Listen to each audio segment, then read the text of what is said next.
uma estranha construção feita pelos antigos persas para estudar o movimento dos astros, um compasso antigo, um vetusto esquadro e, sob ele, a demonstração figurada do Teorema de Pitágoras, um papiro com desenhos geométricos e o busto do grande Euclides.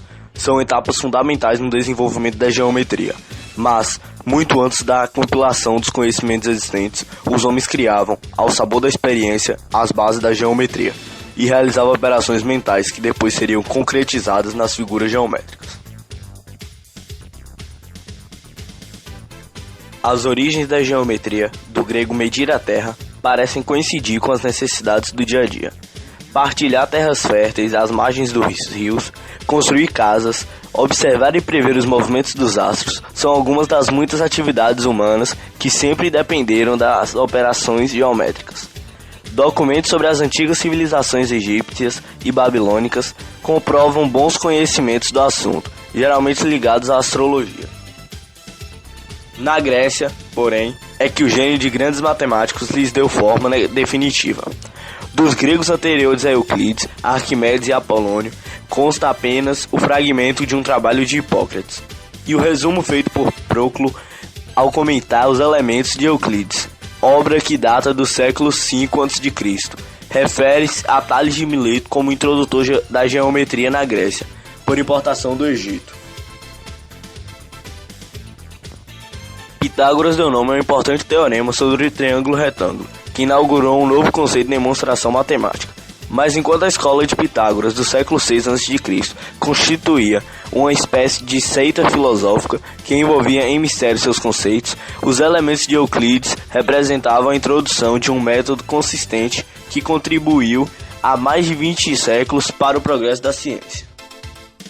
Trata-se do sistema axiomático, que parte dos conceitos e proposições admitidos sem demonstração, postulados ou axiomas, para construir de maneira lógica tudo mais. Assim, 3 conceitos fundamentais, o ponto, a reta e o círculo, e 5 postulados a eles referentes servem de base para toda a geometria chamada euclidiana, útil até hoje, apesar da existência de geometrias não euclidianas baseadas em postulados diferentes e contraditórios dos de Euclides. As primeiras unidades de medida referiam-se direto ou indiretamente ao corpo humano: palmo, pé, passo, braça, cúbito. Por volta de 3.500 a.C., quando na Mesopotâmia e no Egito começaram a ser construídos os primeiros templos, seus projetistas tiveram de encontrar unidades mais uniformes e precisas. Adotaram a longevitude das partes do corpo e de um único homem, geralmente o rei, e com essas medidas construíram réguas de madeira e metal, ou cordas com nós, que foram as primeiras medidas oficiais do comprimento. Tanto entre os sumérios como entre os egípcios, os campos primitivos tinham forma retangular. Também os edifícios possuíam plantas regulares, o que obrigava os arquitetos a construírem muitos ângulos retos.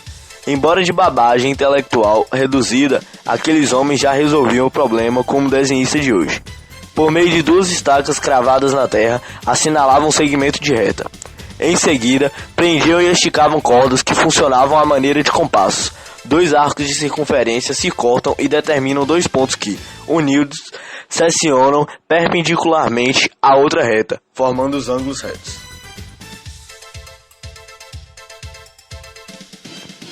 Por volta de 500 a.C., as primeiras eram fundadas na Grécia.